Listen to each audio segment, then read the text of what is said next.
የኤርትራን ሀገርነት እናት ሀገር ኢትዮጵያ እውቅና መንሳት እንደምትችል ተገለጠ። ሆርን ሪቪው የተሰኘው መጽሔት ኢትዮጵያ በ1993 ለኤርትራ የሰጠችውን የሉዓላዊ ሀገርነት እውቅና እንደገና እንድትመረምርና እንድትነጥቅ የሚጠይቅ ጠንካራ ክርክር ያቀረበበትን ሰፊ ትንታኔ አውጥቷል። ጽሑፉ እንደሚሞግተው ኤርትራ ኃላፊነት የሚሰማት ጎረቤት ሀገር መሆን ባለመቻሏና በምትኩ የኢትዮጵያን ደህንነት በተደጋጋሚ የምታወክ ወይም የማተራመስ ኃይል በመሆኗ ኢትዮጵያ የሰጠችውን እውቅና ለዘላለም ለማቆየት ልትገደድ አይገባም ብሏል። ትንታኔው ኢትዮጵያ ይህንን እርምጃ እንድትወስድ የሚያስችሏት ሕጋዊ፣ ስልታዊና ተጨባጭ ምክንያቶች እንዳሏትም በዝርዝር ያስቀምጣል። ጽሑፉ እንደሚለው በ1993 ዓ.ም የተሰጠው እውቅና በወቅቱ በነበሩት የህወሓትና የሻዕቢያ መሪዎች መካከል የነበረን የጦርነት ጊዜ አጋርነትን ያሳየ የፖለቲካ ውሳኔ ነበር ብሏል። ነገር ግን ያ ውሳኔ የተመሰረተበት የተሻለ የጎረቤት ግንኙነት ይመጣል የሚለው ተስፋ ከ30 ዓመታት በኋላ ሙሉ በሙሉ ስህተት መሆኑ ተረጋግጧል ይላል ጽሑፉ። ትንታኔው ኤርትራ የኢትዮጵያን የልማት ፍላጎቶች ከማደናቀፍ አልፋ የኢትዮጵያን ተጽዕኖ ለመገደብ እና የባህር በር ምኞቷን ለማጨለም ከግብፅ ጋር ከመሰለፍ ወደ ኋላ አላለችም ሲልም ይከሳል። የሆርን ሪቪው ትንታኔ አንድ ሀገር የሰጠውን እውቅና ማንሳት በዓለም አቀፍ ሕግ የተለመደ መሆኑን ይጠቅሳል።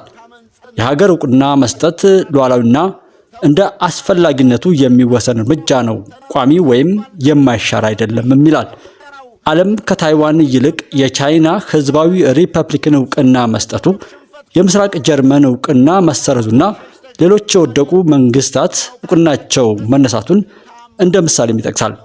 ኢትዮጵያ ለኤርትራ መገንጠል ፈቃዷን የሰጠች እናት ሀገር በመሆኗ ያ ፈቃድ የተመሰረተባቸው መነሻዎች ሲጣሱ ውሳኔዋን እንደገና ለመመርመርና የበለጠ ህጋዊ መሰረት እንደሚሰጣትም ይችላል ሲል ይከራከራል።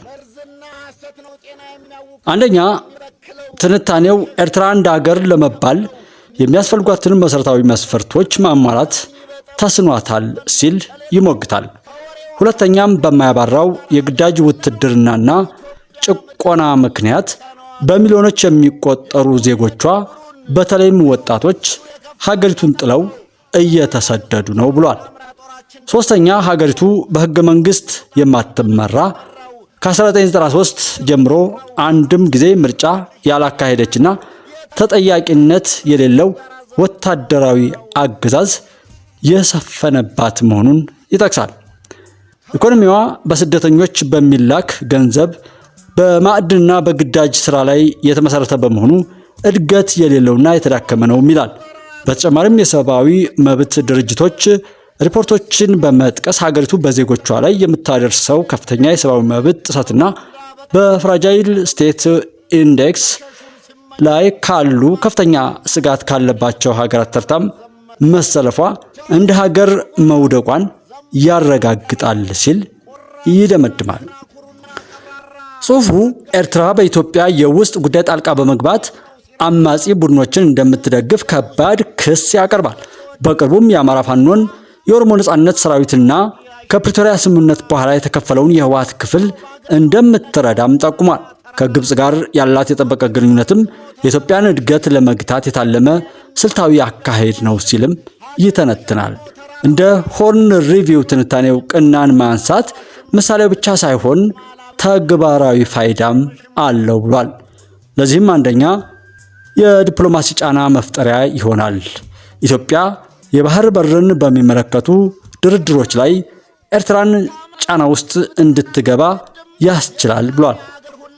ኢትዮጵያ የባህር በርን በሚመለከቱ ድርድሮች ላይ ኤርትራን ጫና ውስጥ እንድትከት ያስችላታል ሲል ነው የሚደመድመው። ሁለተኛም፣ ህጋዊነትን ይነፍጋታል ብሏል። የኤርትራን መንግስት ህጋዊነት በማሳጣት ዓለም አቀፍ ድጋፍ እንዳያገኝ ወይም እንዳታገኝ ያደርጋልም ብሏል ሆርን ሪቪው። ሶስተኛ፣ ሉዓላዊነት ከተጠያቂነት ጋር የተያዘ መሆኑን ያሳያል። አንድ ሀገር ሉዓላዊት ሀገር ነኝ ሲል ወይም ስትል ለድርጊቶቹም ተጠያቂ መሆኑን የሚያሳይ መልእክት ያስተላልፋልም ነው ያለው። መከራከሪያው ጽሑፉ ሲያጠናቅቅም ኢትዮጵያ ለኤርትራ የሰጠችው እውቅና የተመሰረተበትን የተስፋ መንፈስ ኤርትራ ራሷ እንዳጠፋችው በመግለጽ ኢትዮጵያ እውቅናውን ለመንጠቅ ሕጋዊ መብትም ሆነ ስልታዊ ምክንያት አላት ሲልም ይደመድማል። የተከበራችሁ አድማጭ ተመልካቾች እናንተስ ምን ትላላችሁ?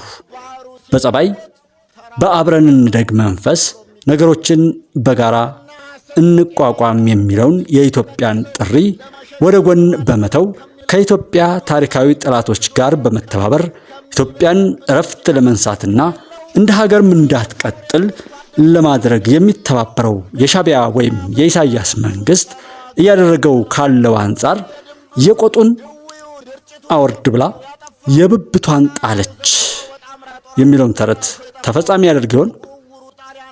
በክብር የተጠየቀውን ነገር ከዛም በላይ ብዙ ነገር በማድረግ አሸንፋለሁ የሚል የ34 እና 35 ዓመታት የባንዳነት ተልኮን በጥፋት ሲፈጽም የቆየው ህወሓትና ወይም የህወሓት አባት ሻዕቢያ ከዛም የጥፋት ልጆቹ ሸኔና ፋኖ የሚፈጽሙት ነገር ኤርትራን እናት ሀገሯ ኢትዮጵያ ወደ ራሷ በመመለስ ይጠናቀቅ ይሆን?